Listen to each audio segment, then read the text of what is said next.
Биыл қазақ эстрадасы тағыда бір керемет жұппен толықты. Бастапқы кезде дос әріптес қарым-қатынасы барын айтып жүрді. Кейін бір-біріне деген махаббат сезімі оянды. Ал жыл басында олар отбасын құрып, сәбилі болды. Бүгін жұлдызды шаңырақ бағдарламасы жұптары жарасқан қос әнші Ерлан Орынбасаров пен Баян Нұрмышеваның үйінде қонақта.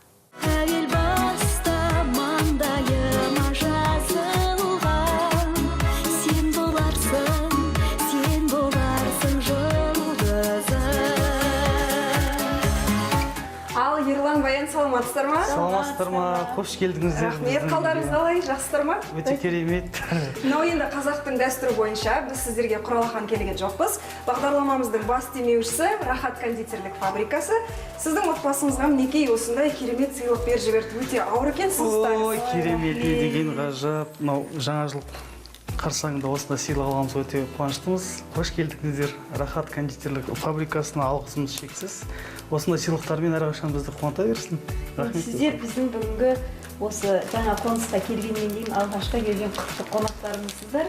Сондықтан төрде етіңіздер, дастархан басында әңгімемізді жалғастырайық. Көп рахмет, жүріңіздер. Қазақстандық әртістердің ішінде шығармашылығымен қатар шаңырағында бөлісіп отырған жарасымды жұптар баршылық. Солардың бірі Ерлан Орынбасаров пен Баян Нұрмышева.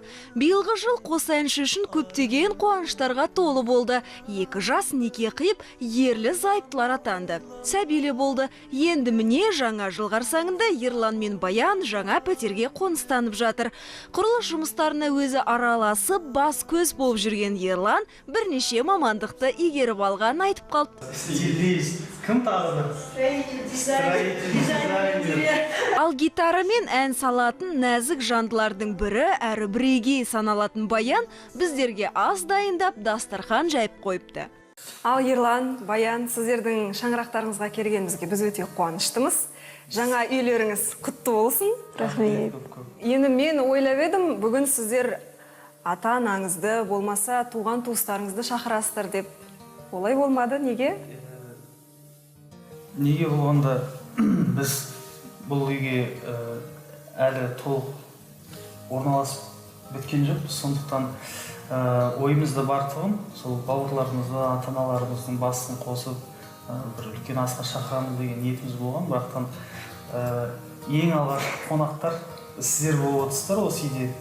Сондықтан енді сіздердің өздеріңізді жалғап құтты қонақтар келе берер деген ойдамыз. Одан кейін енді біздің ата-аналарымыз басқа қалада тұрады ғой. Басқа қалада болғаннан кейін оларды шақырту керек. Келгенше сіздердің бағдарламаларымыз одан әрі созылып кетуі мүмкін.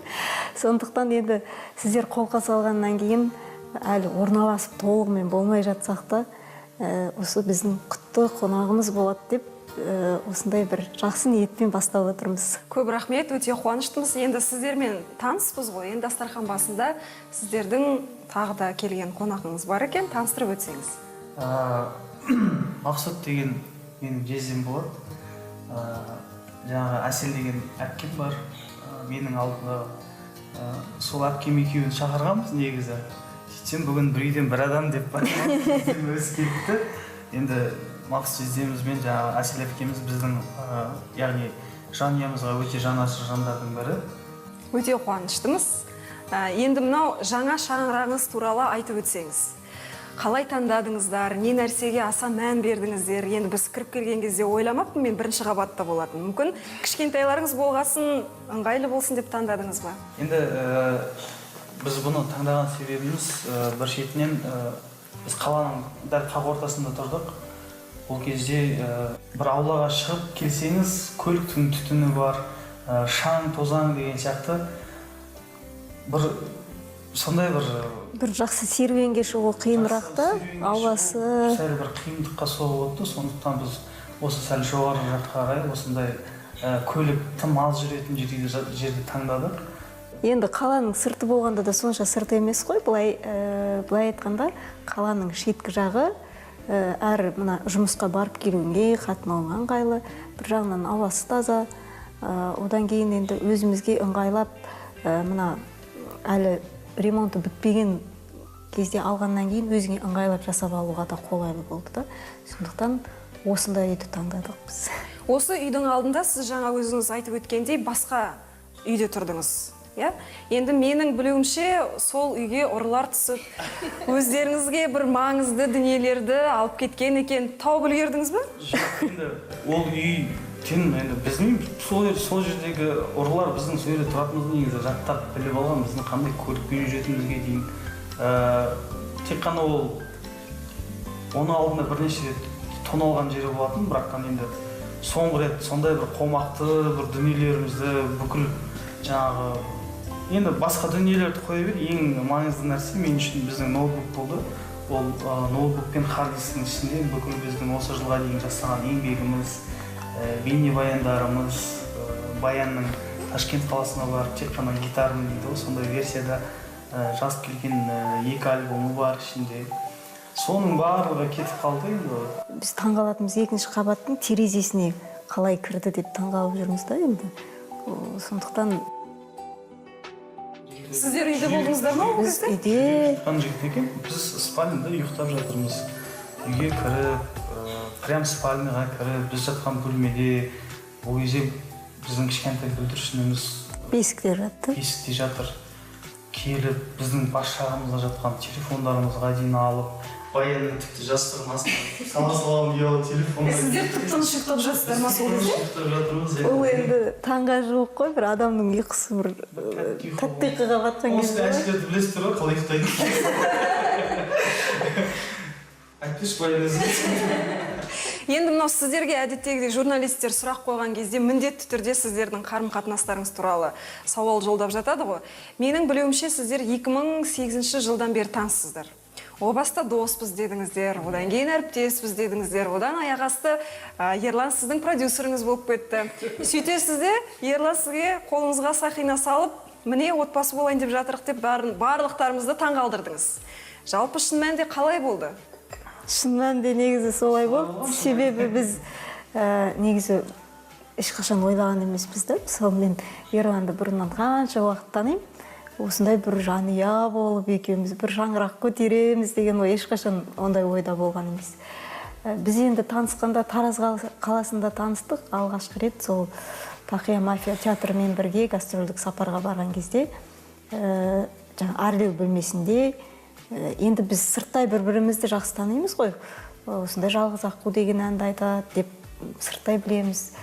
Мен енді гитарамен ән айтады деген сияқты бір-біріміз сырттай білеміз. Сосын гитараңды береді. Енді одан кейін жаңа танысқаннан кейін жалпы өнер адамдары сырттан бір-бірін жақсы танитын болғаннан кейін танысқаннан кейін бұрыннан танитын адам сияқты тез тіл табысы бір-бірімен жақсы сөйлесіп кетеді, араласып кетеді ғой. Біз де солай жақсы араласып кеттік. Сөйтіп жүріп сіз Баянның өзінің клипіне түстіңіз ғой, 2014 жылы, иә? Сөйтіп Баянның клипін түсіріп жатыр. Енді аңерден жігіт іздеу керек болды. Өзім ол кезде іштей ғашықпыз, басқа жігітті түсірмесең Қимайсыз, иә? қызғанып қаламын ба деп қайында жасым бар. Бір шетінен басқа актерді шақырғаннан кейін оған ақша төлеу керек. Оған қоса өзім ақша алмайын дейсіз. Содан кейін барып Үнемдеп. Сол кезде Ерлан мырза сіздің бейнебаяныңызда өзіңізге ғашық болып жүрген жігіттің рөлін сомдайды. Шын мәнінде ол актер ретінде образды сомдады ма, әлде сіз сезіндіңіз ба сізге ғашық екен? Енді ол кез ақырындап өзінің сезімін білдіріп жүрген кездер. Енді ол маған жолғанда арнап болған ғой еще. Сіздің нұсқаңызды тыңдап көрейік. Сіз қалай болды өзіңізге? Енді былай айтқанда біз бұрыннан араласып жүргеннен кейін Ерланға қиындау болған шығар деймін да, өзінің сол сезімін білдіру. Сондықтан ол сол сезімін SMS арқылы білдірді. WhatsAppпен кешке қарай жазып басталды. Сол таңға дейін сол SMS арқылы екеуміз сөйлестік қой деймін біраз. Содан кейін енді бізде осындай бір басқа достықтан басқа бір сезімге ұласып бастаған уақыттар. Сондықтан осы бейнебаян мен айтар едім шынайы бейнебаян болды деп. Қай кезде сіз Ерлан Баянды өзіңіздің туған туыстарыңызбен, анаңызбен таныстырдыңыз? Мүмкін аға сіз жауап берерсіз, сол күн, сол уақыт есіңізде болар. Баянмен қалай таныстырды Ерлан? Мен танысқан ең алғаш біз Ерлан қолқа салып Талдықорған қаласында концерт болып жатыр екен деп соған барып келейік. И Ерлан бар, Алтынбек, Баян, сол кезде ең алғаш танысып, және Ерланға өзі жаңағы бойдағы жүрген мен айтамын, алыстан жарым іздемей, махаббатым почти жанында жүреді. Мынау енді сіз үлкен сахнаға қадам басқаныңызға биыл 15 жылдан асты, иә? Ұзақ уақыт сіз өзіңіздің өнеріңізбен көрермендерді таңғалдырып жүрсіз. Осы уақытқа дейін сіз бірде-бір өзіңіздің жеке шығармашылық кешіңізді бермедіңіз. Оған не себеп, әлде продюсер дұрыс жұмыс жасамады ма сол кезде? Мен мысалы шығармашылыққа Ерланда мен де біреудің бір көмегімен, не болмаса бір демеушілер көмек жасап, солай өнерге келген емеспіз. Мен енді қазір бүгінгі күні есіме алып отырсам, мысалы Алматы қаласына ең алғаш студент болып келген кезімде, ең алғашқы менің алған гонорарым, ол мен ұстазыммен мектепке барып концерт беретінбіз. Сол кезде 200 теңге ақша беретін. Ол мен үшін гонорар болып саналатын. Себебі ол ақшаға мен проездной алатынмын, 150 теңге тұратын. Қалған 50 теңгесіне жаңағыдай құрбы дос қыздарымды алып, жүр шай ішіп қайтайық деген сондай болатын. Сондықтан осындай бір аздаған өзіңнің тырнақтап жинаған еңбегіңмен, тек қана осы халықтың қолдауымен, халықтың қошеметімен бүгінгі күнге жетіп отырмыз деп санаймын. Ал енді жеке концерт ол әрқашанда ойда бар, әрбір бастаған әншінің мақсаты сол жеке есеп беру кешін өткізу, өзінің шығармашылығын халыққа жан-жақты көрсету. Сондықтан ол біздің өнерге келгеннен алғаш қадамнан бастап сондай бір үлкен арман, мақсат бір жағынан. Енді өзіңіз білесіз ғой, жақсы, ол үшін үлкен қаражат қажет. Сондықтан көп жағдайда сол дүние бізді тоқтатып отырады. Енді Құдай қаласа ойымызда бар негізі. Баян, сіз енді гитараны өнердегі серігім деп айтасыз. Қазір мен десем. Енді үздік өзіңізге жақсы ұнайтын музыкалық аспапты қоя тұрып, өзіңіздің әріптестеріңіз сияқты ән айтып би берегіңіз келмей ме сахнада? Ондай тәжірибе менде болды. Мен негізі халық гитарамен көріп, бір қалыпты биязы, сондай қалыпта лирикалық әндер орындайтын образда көз алдарында қалып қойды да. Енді мен осы соңғы жылдары кішкене өнер болғаннан кейін өнердің бір шегі болмайды деп ойлаймын да. Сондықтан бәрін жасап көргім келеді. Себебі ертең уақыт келеді ғой, сол кезде сен ойлануың мүмкін да, қап мынаны көру керек еді. Неғып мен осылай істеп көрмедім, мына жағынан да көру керек еді деген сияқты. Сондай өкініш болмасын деп мен бір ән жазып, соған би қойдыртып, сондай бір образда сахнаға алып шықтым. Енді екі түрлі пікір болды әрине. Біреулер жақсы екен, қайта жақсы көрінеді деді. Біреулер айтты, жоқ, бұрынғы Баян жақсы еді деді. Түсінбейтін адамдар мені көрсе айтатын болды. Ерлан гитарамен өлең айтып тұрсың, немене істеп тұрсың? Ондай айтатындар бар. Жалғыз ақ көл бетінде жүзіп келеді, көз жасымен танып көлді тебірентеді. Кезінде мынау дүркіреп жүрген, хит болып жүрген сіздің жалғыз әніңіз бар ғой, жалғыз аққу деп аталады. Сөзін өзіңіз жаздыңыз. Одан кейін не себептен басқа хит әндеріңіз шықпады? Өйткені Ерлан Орынбасаров деген кезде бүйтіп халық ойланып қалады да, я ол Баянның жолдасы екен ғой дейді. Содан кейін жалғыз аққу деген кезде, я сол жігітті танимыз дейді. Тек бір әннің авторы ғана деп таниды, ренжімейсіз бе? Жоқ, мен айта кетейінші, негізінен сол ойды айтады ғой, бірақ мен келіспесем себебі. Мысалы, жалғыз аққу деп айтады ғой, бірақ мысалы, айналайын осы ауылдың қыздарына, Айналайын осы ауылдың қыздарына, күлкілдері сыңғырлайды сылдыр судай. оны мысалы басқа жерде айтып жатса да, мен қанша жерден байқаймын, қосылып айтады халық. Ол халық қосылып айтты деген, ол танымал елге хит болған ән деп санаймын да. Одан кейін Гүлімсің деген ән, ол әнді де халық қосылып айтып жатады. Не болмаса жаңа қимаймын мен сені, ол әнді біздің бәріміздің құлағымызда бар. Мүмкін олар әнді жақсы білет, бірақ кім орындайтынын кейбір кезде білмей жататын шығар. Сондықтан Ерланда бір мені о бастан мысалы үшін балалардың барлығы аты жөнді өтпейтін. Жалғыздық фу дейтін. Сосын барып кішкене сәл тола бастадық енді. Тойға бардық, еттік, бүйттік, сәл ақшамыз болып студент кездегі тола бастадық. Бір кезде балалар қалжыңдай бастайды. Сен біз ақ фу дейді. Қане, бізбен бірге Ерлан Орынбасаров. Ерлан мен Баянның тұңғышы шілде айының 7-ші жұлдызында дүниеге келді. Бойы 52 сантиметр, салмағы 3,66 келі болып туылған сәбидің есімін Назарәлі деп Ерланның анасы қойды. Осы уақытқа дейін тіл көзден сақтап жүрген тұңғыштарын әнші жұп жұлдызды шаңырақ бағдарламасында көрсетуге рұқсат берді. Олай болса, таныс болыңыздар, Назарәлі Ерлан ұлы. Тәтпай кішкентайларыңыз өсіп қалыпты. Кішкентайымыз 5 ай болды. 5 айға толды.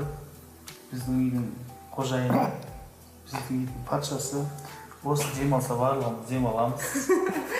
Осы әйтеуір оянса бәріміз оянамыз, ұйықтаса біз де ұйықтаймыз. Осы жігіттің айтқаны болады осы. Осы ұлыңыз кішкентай болған кезде сіздерден сұхбат алған едім мен. Сол кезде сіз әке болған қалай екен деген кезде басқаша сезім деп айтқансыз.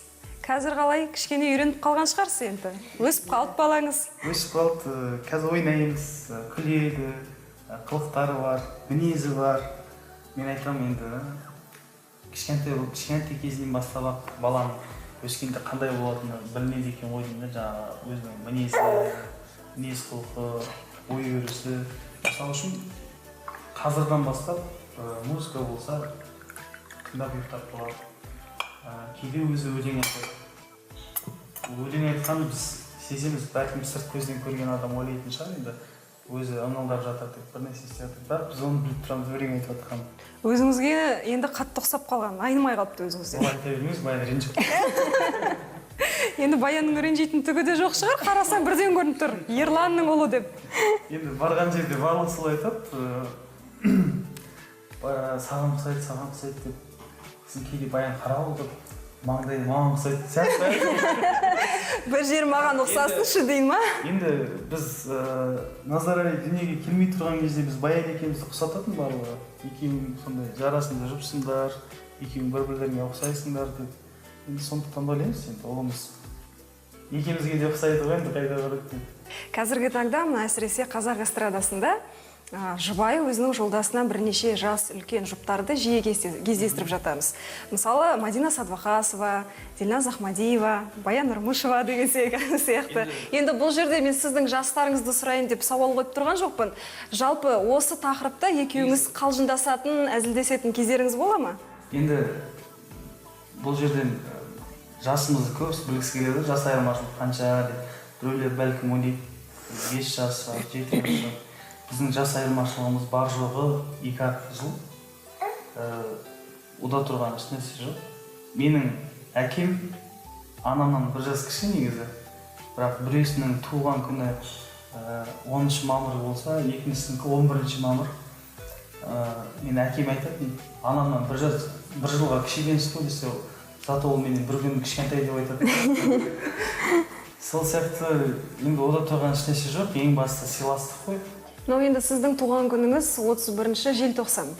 Жаңа жыл мерекесімен тұспа-тұс келіп тұр. Сіз осы қос екі мерекенің қайсысын асыға күтесіз өзіңіз? Туған күн бе әлде жаңа жыл ма? Туған күнді күтпейді сол. Туған күнді ұмытып кетесің негізінен. Сосын бәрі құттықтап жатқан кезде, бүгін мен туған күнім екен ғой. Сондықтан негізінен жаңа жылды күтеміз. Ал бала кезіңізде ондай реніш болмады ма? Енді бала болғаннан кейін сыйлық күтеді, достары келеді дегендей. Қайта, мысалы, жаңа жылда туған күнім болған кезде барлық жақта мереке болып жатады, барлық кімнің үйіне барсаң да сондай бір. Сондықтан өкпелейтін реті жоқ оның. Енді қандай сыйлық күтесіз туған күніңізде? Мен білмеймін.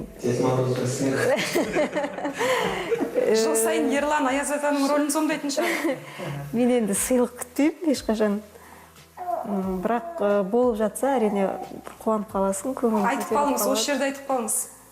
Қандай сыйлық Жоқ, шынымен мен енді мынандай сыйлық маған, мынандай сыйлық деп ешқашан ойламаппын да. Кім не берсе де сол көңіліне әрқашанда риза боламын. Енді бір сұхбатыңызды тыңдасам, Ерлан айтыпты, ең алғаш бағалы сыйлығымның бірі Баянға берген. Ол білезік болды ма, әлде бір әшекей бүйім болатын? Әжемнің білезігі. Содан бері сондай сыйлықтарды жасайсыз ба, әлде отбасы болғаннан кейін ұмытылды ма? Гүл шоқтары дегендей романтиксіз бе жалпы? Не, жалпы романтикпін деп ойлаймын. Енді тек қана арнайы бір күн ғана емес, қолдан келгенше күнделікті сыйлық жасаған дұрыс шығар деп ойлаймын. Баянды барынша қуантуға тырысамын. Тіпті бір жерде өтіп бара жатсақ, бір дүкеннен өтіп бара жатсақ, мынаны киіп көресің ба, мынаны тағып көресің ба, мынау қол сағатты көресің ба, саған жарасатын сияқты деп, жарасып жатса, ұнап жатса, әрқашан соны алып беруге тырысамыз. Енді жаңа жылдан жақсылық күтеді деп айтып жатады ғой, сіздер келер жылдан не күтесіздер? Біз үшін ең басты елімізде тыныштық болса, жан-жағымызға қарасақ, небір жағдайлар болып жатыр ғой. Бір жақта соғыс болып жатыр, бір жақта бір нәрсе болып жатыр. Енді күнделікті жаңалық қарайсың, басқаны қарайсың, сондықтан кішкене алаңдайсың. Әсіресе кішкентай болғаннан кейін бар, ойланасың, осылардың болашағы қалай болады екен деп, олар қандай заманда өмір сүреді деп, сондықтан ең басты тыныш болса, дендері сау болса, қалған барлығы болады деп ойлаймын. Ал жеке басыңызда, отбасыңызда, шығармашылығыңызда мүмкін бір жоспарларыңыз бар шығар 2016 жылға? Жоспар көп. Негізі енді байқап отырсаңыз, бізде той жасайтын себептер өте көп.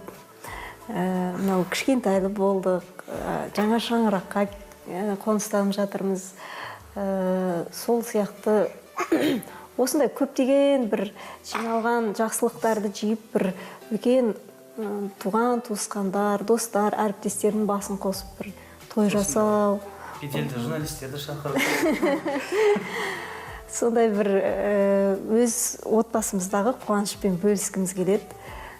Және де жаңа өзіңіз айтып кеткендей, жеке концерт берсек деген сол да бір үлкен мақсат алды. Мынау кішкентайларыңызбен таныспыз. Баян, енді біздің білуімізше сіздің үлкен ұлыңыз бар. Есімі Ильяс. Қазір жасы қаншада? Енді бүгін танысамыз ба деп ойлап едік, бірақ жоқ екен ортамызда.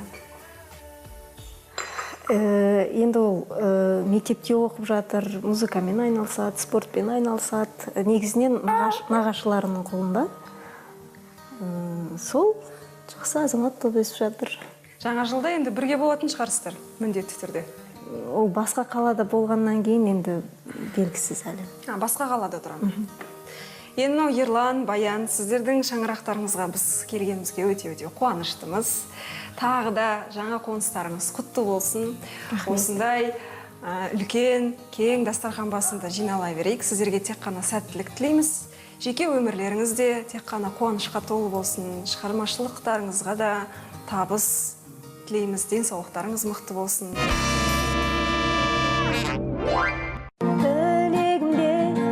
Жүрсің жасырын, қыран мінез асылын. Көңілімде шоқтай жалыннан үміт гүлім ұшты бағына. Алыс кетсең сені сағынам. Айлы түндерде жұлдыз үміт тағып, жүрдік біз бірге, тәтті сезім жағып. Бөлеп жалынға, қоңыр күздің бағын, жайнап жалында, жүрші бірге жаным жаным, жаным.